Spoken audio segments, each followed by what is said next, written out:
కడప పట్టణంలో గాంధీనగర్ పాఠశాలలో అంతర్జాతీయ యోగా దినోత్సవం ఘనంగా నిర్వహించారు. పాఠశాల ప్రధానోపాధ్యాయురాలు సత్య సుజాతమ్మ మాట్లాడుతూ తనువు, ఆత్మను, మనసును ఏకం చేసిన మహా సార్థక సాధనమే యోగా అన్నారు.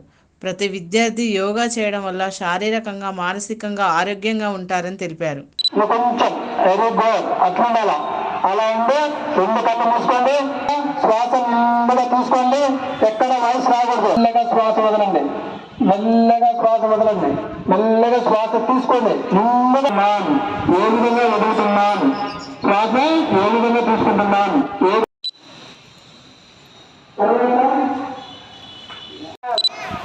Right left, right left, 2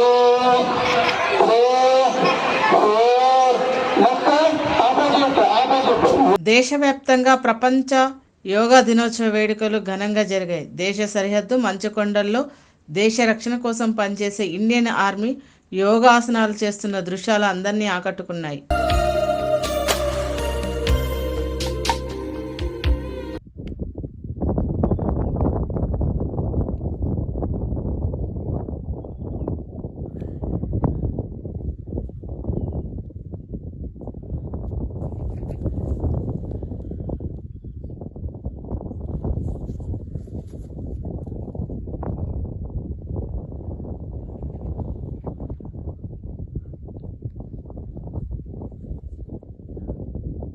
yoga చేయడం వల్ల మానసిక ప్రశాంతత లభిస్తుందని కేంద్ర మంత్రి కిషన్ రెడ్డి అన్నారు.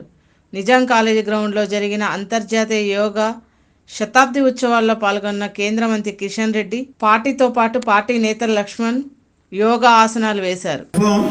Very good practice, you can do it. Now we slowly sit and go the sitting postures.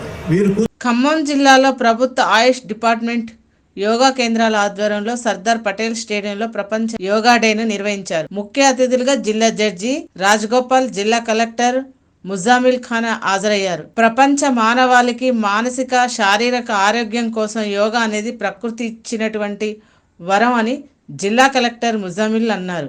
Yoga వల్ల సాధ్యం కానిది ఏది ఉండదని, మానసిక ఒత్తిడి లేకుండా ప్రశాంతంగా నిర్ణయాలు చేసుకునే అవకాశం కల్పిస్తుందన్నారు. గమనిస్తే మొదటిది యోగా ఎవరి కోసం, యోగా ఎందుకు, యోగా ఎలా చేయాలనేది.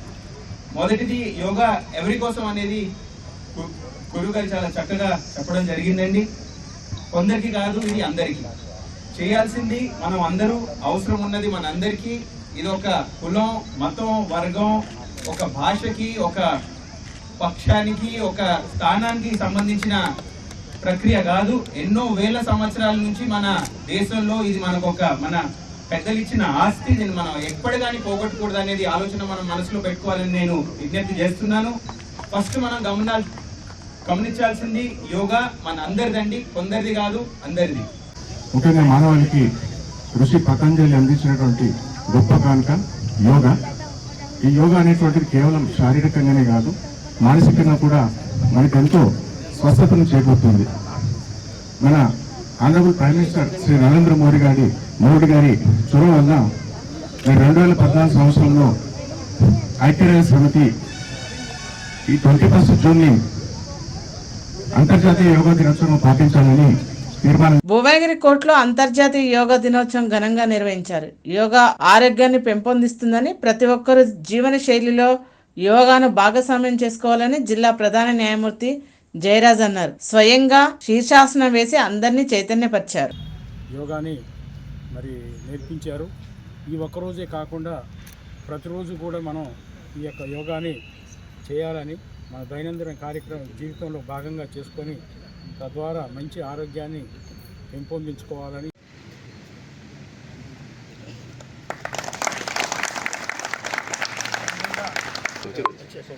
విశాఖ ఈస్ట్ నావల్ కమాండ్ ఆధ్వర్యంలో ప్రపంచ 10వ యోగా దినోత్సవం జరుపుకున్నారు.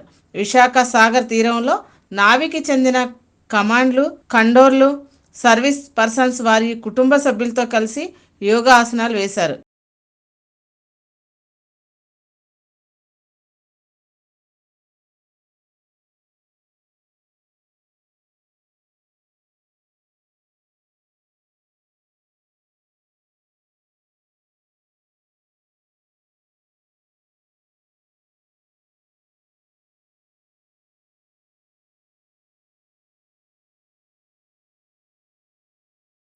పులివెందుల శాసనసభ్యుడిగా శాసనసభలో వైఎస్ జగన్మోహన్ రెడ్డి ప్రమాణ స్వీకారం చేశారు. ఏపీలో 2 రోజుల పాటు జరిగే అసెంబ్లీ సమావేశాల భాగంగా ఎమ్మెల్యేలందరూ ప్రమాణ స్వీకారం చేశారు. వైఎస్ జగన్మోహన్ అనే నేను, జగన్మోహన్ రెడ్డి అనే నేను శాసనసభ సభ్యునిగా ఎన్నికైనందున శాసనం ద్వారా నిర్మితమైన భారత రాజ్యాంగం పట్ల నిజమైన విశ్వాసం, విధేయత చూపుతానని, భారతదేశ సార్వభౌమాధికారాన్ని, సమగ్రతను కాపాడుతానని, నేను స్వీకరించబోయే కర్తవ్యాన్ని శ్రద్ధాసక్తులతో నిర్వహిస్తానని దైవసాక్షిగా ప్రమాణం చేస్తున్నాను. ఏపీ ప్రోటెం స్పీకర్గా ప్రమాణ స్వీకారం చేసిన తెలుగుదేశం టీడీపీ ఎమ్మెల్యే గోరంట్ల బుచ్చయ్య చౌదరి 2 రోజుల పాటు జరిగే అసెంబ్లీ సమావేశాల సందర్భంగా మొదటి రోజు ఎమ్మెల్యేల ప్రమాణ స్వీకారం జరిగింది. నేను గోరంట్ల బుచ్చయ్య చౌదరిని నేను శాసనసభ సభ్యునిగా ఎన్నికైనందున శాసనం ద్వారా నిర్మితమైన భారత రాజ్యాంగం పట్ల నిజమైన విశ్వాసం, విధేయత చూపుతానని, భారతదేశ సార్వభౌమాధికారాన్ని, సమగ్రతను కాపాడుతానని, నేను స్వీకరించబోయే కర్తవ్యాన్ని శ్రద్ధాశక్తులతో నిర్వహిస్తానని దైవసాక్షిగా ప్రమాణం చేస్తున్నాను. గ్రామీణ ప్రాంతాల్లోని విద్యార్థులకు సైన్స్, టెక్నాలజీలో ఉన్న ప్రతిభను వెలికితీసేలా వైజ్ఞానిక ప్రదర్శనలు నిర్వహించాలని డిప్యూటీ సీఎం పవన్ కళ్యాణ్ అన్నారు. ప్రాంతీయ వైజ్ఞానిక కేంద్రాన్ని త్వరలో ప్రారంభించాలని అధికారులకు సూచించారు.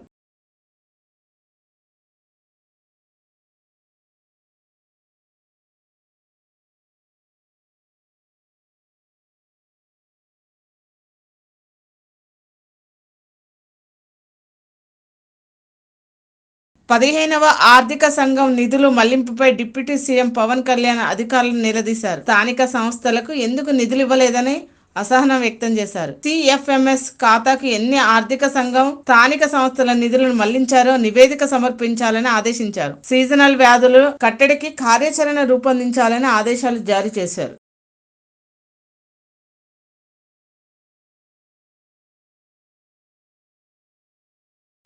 నెట్ పరీక్షలో జరిగిన అక్రమాలపై కఠిన చర్యలు తీసుకోవాలని డిమాండ్ చేస్తూ గాంధీ భవన్ నుంచి భారీ ర్యాలీ నిర్వహించారు. TPCC working president MLC Mahesh Kumar Goud, Jagga Reddy, Anjan Kumar Yadav, MLA Danam Nagender, MLC Balmuri Venkat, youth Congress అధ్యక్షులు శివసేనారెడ్డి, ఎంపీ చామల కిరణ్ కుమార్ రెడ్డి కార్యకర్తలు పెద్ద సంఖ్యలో పాల్గొన్నారు.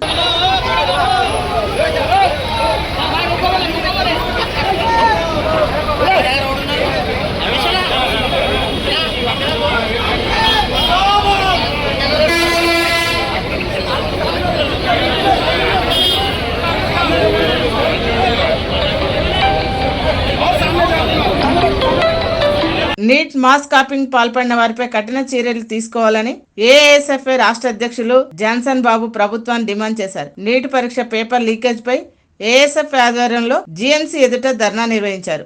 ఈ పరీక్ష పేపర్ లీకేజ్ విషయంలో ఇప్పటికే అరెస్ట్ అయిన వారు తమ తప్పును ఒప్పుకున్నారని, పేపర్ లీకేజ్ వ్యవహారంలో వెనుకున్న అసలైన దొంగలను పట్టుకోవాలని డిమాండ్ చేశారు. అలాగే ఎన్టీఏ సంస్థను తొలగించి వేరే ఏజెన్సీకి అప్పగించాలన్నారు.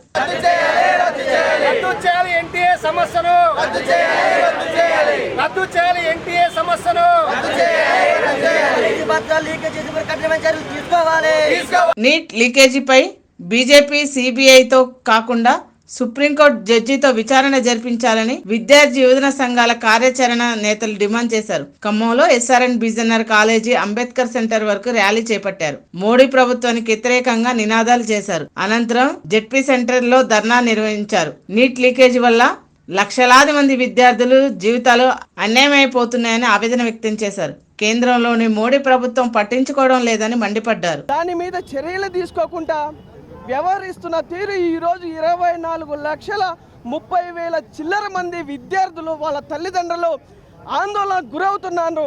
ఈరోజు భారతదేశం వ్యాప్తంగా మన్ కీ బాత్ అంటూ, పరీక్షపై చర్చ అంటూ అనేక విషయాల్లో స్పందించే నరేంద్ర మోడీ ఈ ఎంసెట్ నీట్ పరీక్షా పత్రం లీక్పై ఇంతవరకు స్పందించకపోవడం, ట్విట్టర్లో ప్రతి విషయమై హైప్ కోసం వాడుకునే నరేంద్ర మోడీ కనీసం ఒక ట్వీట్ కూడా చేయకపోవడం, కేంద్ర ప్రభుత్వం బాధ్యత రహితంగా వ్యవహరిస్తూ ఎన్నికల రిజల్ట్కు ముందు వాళ్ళు చేసినటువంటి మోసాలు బయటపడతాయి అని చెప్పేసి రిజల్ట్ ఇవ్వడాన్ని అమరావతిపై విషం చిమ్మి మీ రాజధాని ఏది అంటే చెప్పుకోలేని పరిస్థితికి ఏపీ ప్రజలను తీసుకొచ్చిన వ్యక్తి జగన్ అని సీఎం చంద్రబాబు విమర్శించారు.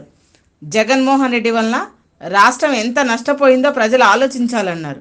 అన్ని విషయాలు ఏమాత్రం అరమరకలు లేవు, మొత్తం మేము ముందర పెడతాం. మేము చేసే ప్రతి ఒక్క పని మీ యొక్క భవిష్యత్తు కోసం చేసే పని కాబట్టి మిమ్మల్ని అందరినీ భాగస్వాములు చేయడం మా ప్రధానమైన కర్తవ్యం ప్రజాస్వామ్యంలో. ఇది చేస్తూనే ఎప్పటికప్పుడు నిర్ణయాలు కూడా తీసుకుంటాం. ఎవరైతే తప్పుడు పనులు చేసి కడాన కంకర కూడా దొంగిలించారో అలాంటి వాళ్ళని క్షమించడం కరెక్ట్ కాదు. వీళ్ళకి అలవాటు అయిపోయింది. అవి చేయడంగానే కాకుండా మళ్లీ ఇక్కడ వాళ్ళ ఇష్ట ప్రకారం రౌడీజం చేయడం. అందరినీ ఋషికొండలో కట్టిన ప్రభుత్వ భవనాల్ని వైఎస్ జగన్ నివాసంగా ఎల్లో మీడియా టీడీపీ తప్పుడు ప్రచారం చేస్తున్నాయని మాజీ మంత్రి కొడాలి నాని అన్నారు. ప్రభుత్వం కట్టించిన గెస్ట్ హౌస్ లో ఉండాల్సిన అవసరం వైఎస్ జగన్ కి లేదన్నారు. సొంత ఇంటిలోనే ఉంటారు. టూరిజం కోసం ఋషికొండ ప్యాలెస్ కట్టారని తెలిపారు. ఋషికొండలో కట్టినటువంటి